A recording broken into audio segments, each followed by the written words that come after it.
I'm gonna give you 5 ways to climb the ladder of financial success. And it doesn't matter what field you're in, industry you're in, your job, your occupation, whether you're a leader, an entrepreneur, a CEO, a business owner, this works for everyone. I created CLIMB as an acronym to stand for communication, leadership, impact, market, and brand. And when you learn how to put these 5 principles together, then you will be successful at gaining more income. So let's start with the basics. You get paid based off of your value. And I'm not talking about your parents who value you no matter what you do, or your significant other. I'm not talking about God who always values you. I'm talking about your value in the marketplace. How much you can get paid for your time, your services, or what it is that you're offering, or what it is that you do. If you're not making the income that you want to make, then it's not time to blame your boss or to blame clients or to blame anyone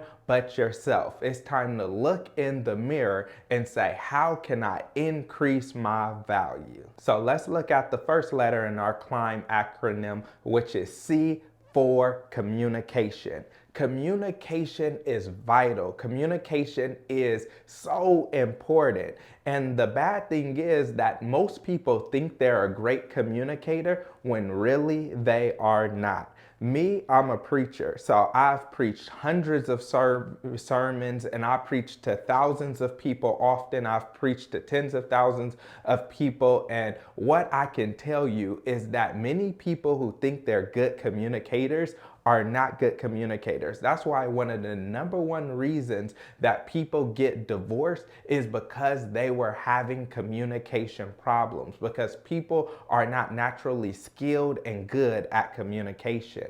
I think about one preacher who got up to preach, and I tell you, it was just a boring sermon. Have you ever heard just a terrible speech? And so we sit there and it's boring. And I remember afterwards, people were leaving out of the church and they were telling him, oh, you did so good. And the same people that was asleep the whole time were the same people telling him how good he did. And so after that, he wondered why he didn't get more opportunities to preach. And he thought, people are hating on me. They don't want to give me opportunities. They're playing politics. And I just wanted to tell him, no, your preaching sucks. Like, it is absolutely terrible and nobody wants to listen to it. But he had no way of knowing how bad his communication was.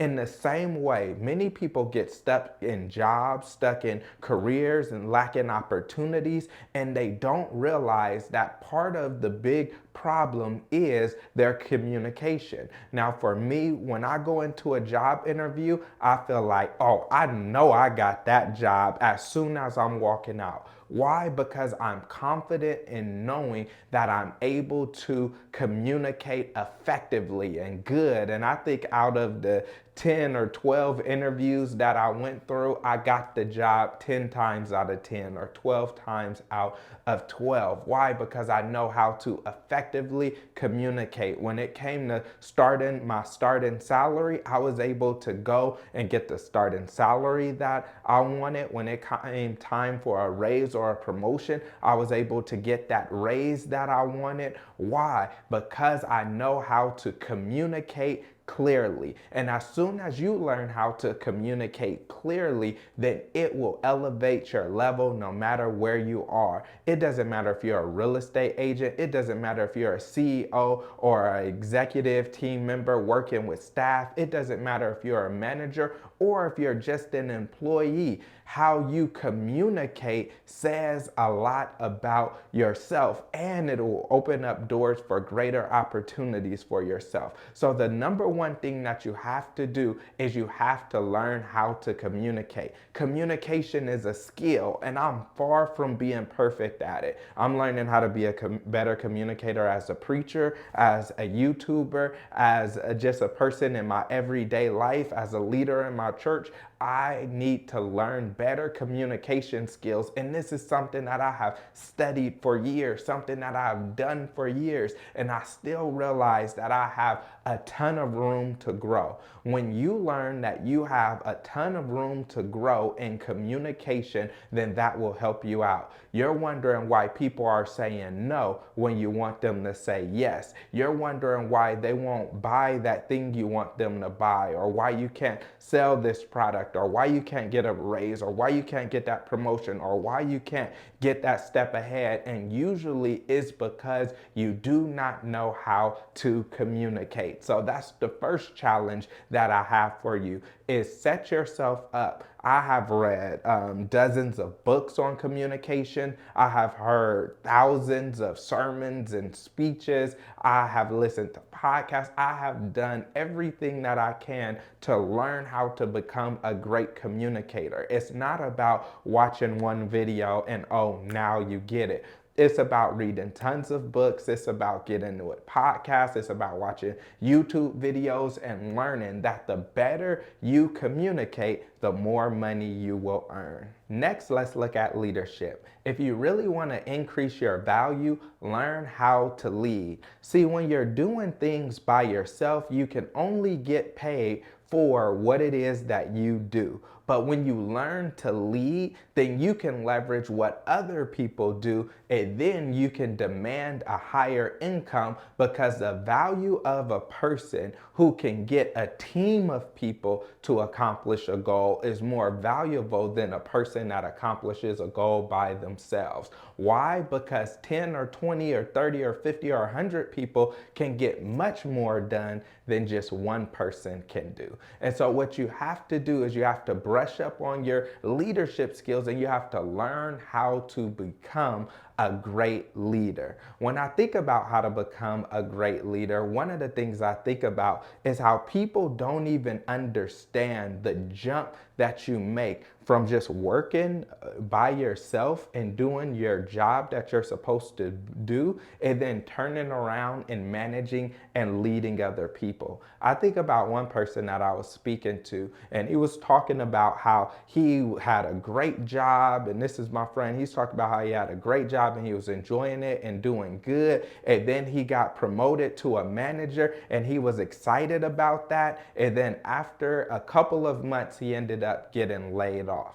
See, someone who was a great worker was actually a terrible manager. He didn't understand that being a manager was completely different from being a worker, that overseeing people and schedules and personalities and commitments. He didn't understand that managing them was going to take a completely different skill set than the one that he had. See, a lot of people feel like when they're at a job for a long period of time, because they've been there, that they should be the next one promoted. They feel like, I've been here the longest, or they feel like I work the hardest, or I call in the least, or I show up the most, and I'm putting in the most work, and then someone else gets promoted before them. But what they don't understand is that the same skills that make you great at doing your job are not the same skills that will make you great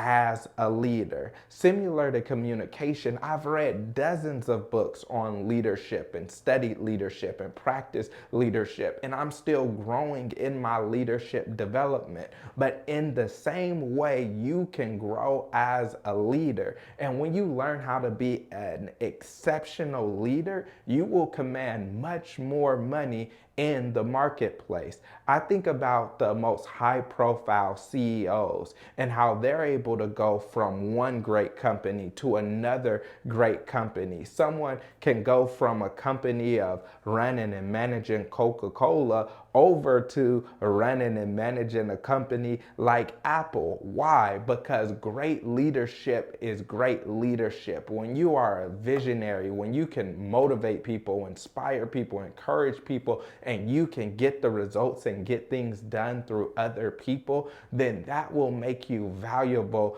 in many different fields. And so what you have to learn is you have to learn how to become a better leader, because you can only make up to the value that you bring. Now let's take a look at impact. A lot of people wonder why they aren't getting paid as much as they want to get paid. But the question is, how much impact are you having on that industry?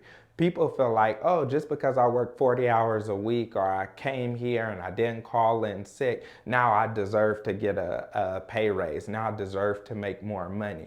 No, you get paid based off of the value that you bring. And so if you work for a grocery store and you push the carts when people leave them out and you take them back to the store, then you can't say, hey, I've been pushing carts for 6 months now. I think it's time for a raise. Or I've been pushing carts for 2 years. I think I deserve a raise now. No, how much value are you adding to that organization? And is your value unique? How much impact are you having? If you're having the same amount of impact that a 16-year-old could come and have after one day of training, then you are not going to make that much money in your marketplace. And so you have to learn, how is it that I can have an impact on my organization?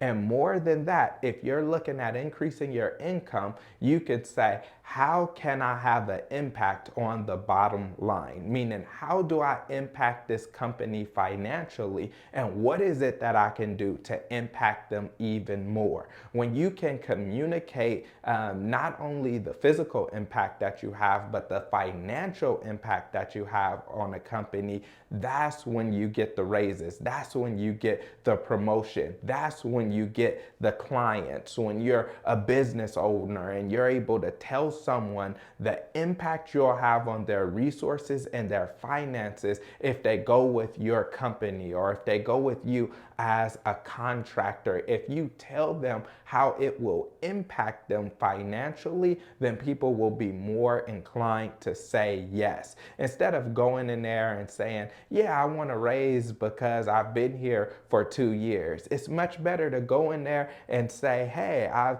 been able to help the company save over $15,000 by doing X, Y, and Z. And so I'm looking for a monthly raise of $300, $400, $500. Or if someone is going out and they're selling a product, they're able to say, hey, this product will help you save $70,000. And so I'm asking that I get compensated $7,000 for it, and you'll make 10 times more than what I will make. But when you start understanding value, when you start understanding your impact in an organization, and you start understanding how to have a financial impact in an organization, not an indirect financial impact, but when you have a direct financial impact and you have the numbers, the key performance indicators, you have the numbers that go with it, then when you ask for a raise, you're not saying, hey, give me something, I want to take something.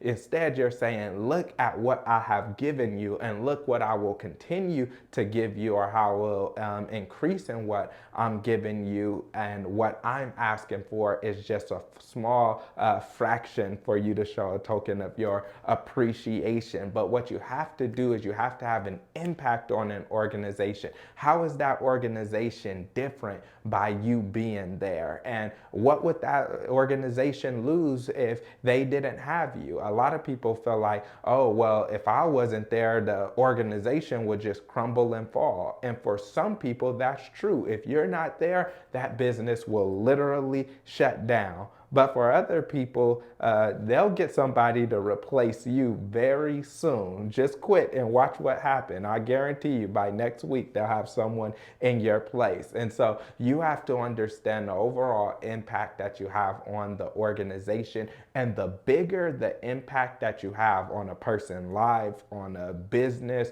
on whatever you're doing, then the more money you'll be able to ask for. Now we'll dive into understanding your market, which is very underrated. The first thing is, when you're going to look for income, you have to understand what market are you in.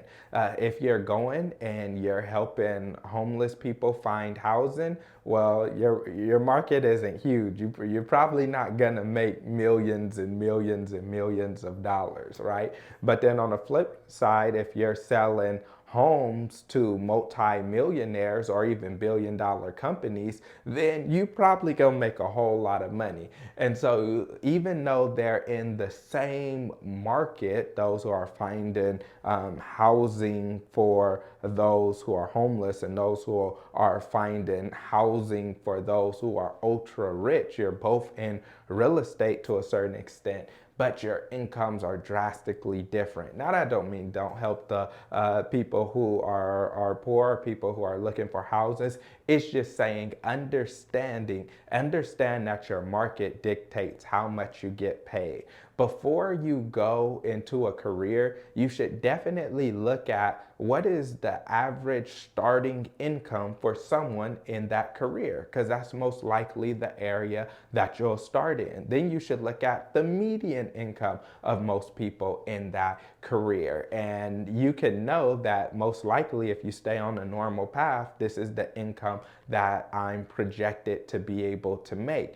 And you can even look at people on the high end, those who are making the most money in that industry, and you can go get mentored, developed, and listen and learn from them so you could figure out how you can make more money. But you cannot make more money than your market demands. If you're already getting paid at the top of the industry that you're in, then you can expect to go to your bosses and ask for a raise. If you're selling a product and there's very similar products to you, then you can't go out and ask for a ton more money. Why? Because you have to understand your market.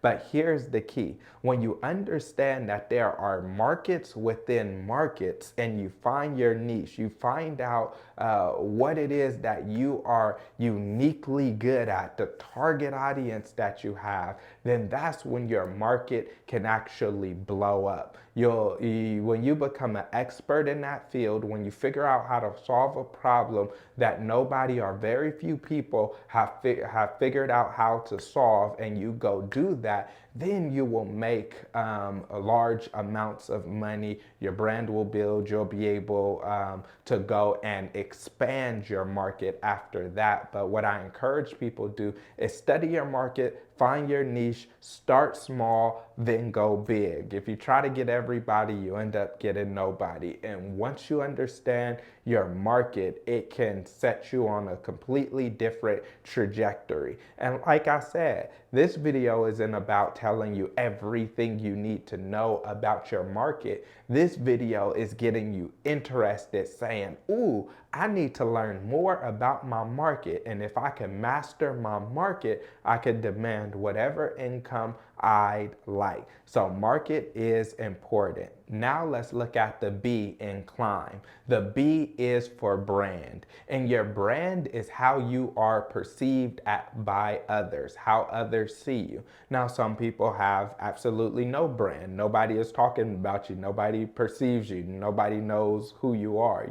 You have no brand. And when someone has no brand, that's why when you go for a job interview, they ask for references. They want to know what other people are saying about you. They're trying to get an idea of your brand. Or if you have a company and you're a business owner, people want to know what are your reviews, what are the testimonies that you have, who is it that has used your product and that recommends using you. That's part of your brand, is how people perceive you. Now your brand is different from who you actually are, or it can be different from who you actually are, but your brand is important. How you show up, how you present yourselves, how people talk about you. Your brand is what people say about you when you are not in the room. And your brand, it can make you or it can break you.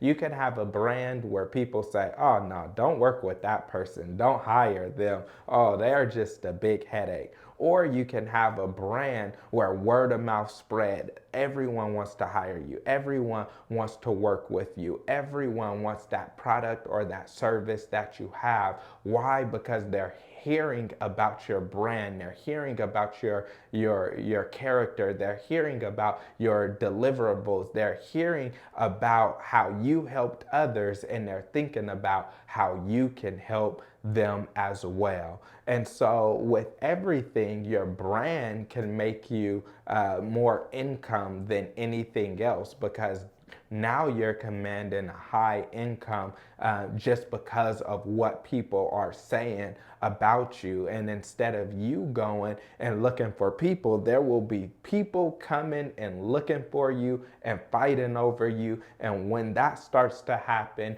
then the salary, the income that you're able to get, it is able to increase. And so when you put these 5 principles together, they are powerful. So if you want to climb with your financial resource, you need to have communication, leadership, impact. You need to understand your market and create your brand. And so this video wasn't about, oh, you learned everything from this. This is just giving you a taste of the principles that if you learn how to do these things and master these things, there is no way that your income does not drastically increase.